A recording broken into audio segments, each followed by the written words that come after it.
ये कहानी है एक गुजरे वक्त की, जब इक्तदार पर काबिज था एक यजीद के पास हर ताकत थी।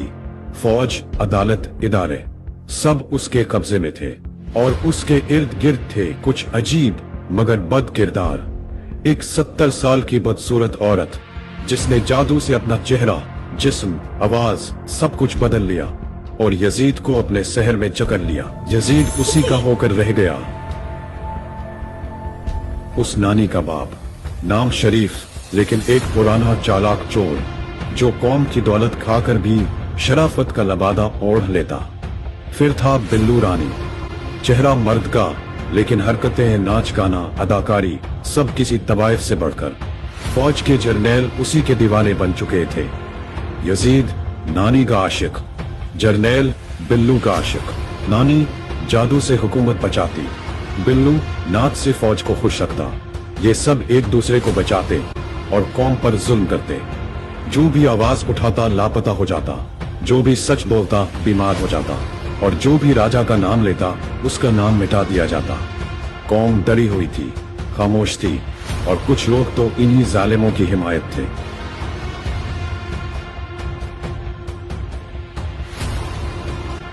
फिर आया राजा, ना खानदानी सियासतदान, ना फौजी जर्नैल, बस एक सच्चा उसूलों पर खड़ा शख्स जिसका दिल सिर्फ कौम के लिए धड़कता था।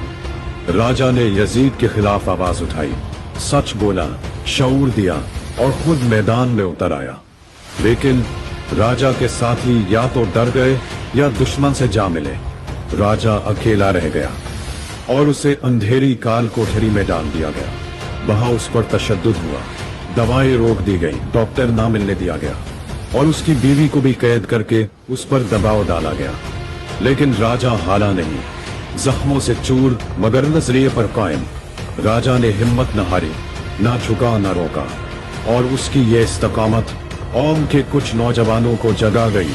कुछ सरफिरे लड़के लड़कियां जिन्हें ना डर था ना लालच, उठ खड़े हुए। राजा के सच ने उनके अंदर आग जला दी और वो राजा के लिए जालिम फौज से टकरा गए। अब वक्त आ गया है फैसला कुन जंग का। एक तरफ है राजा और वो बाशऊर नौजवान जिनके हाथों में सिर्फ सच है। दूसरी तरफ है यजीद, नानी, बिल्लू रानी, शरीफ और वो पूरी फौज जो सिर्फ हुक्म पर जुल्म करती है। अब फैसला आपका है। तू अब बताए, कमेंट में अपनी राय दे। क्या कौम राजा के साथ खड़ी होगी या फिर यजीद और उसकी नापाक फौज फिर से गुलामी का दौर ले आएंगे? कौम को अब चुप नहीं रहना, अब सिर्फ एक फैसला बाकी है।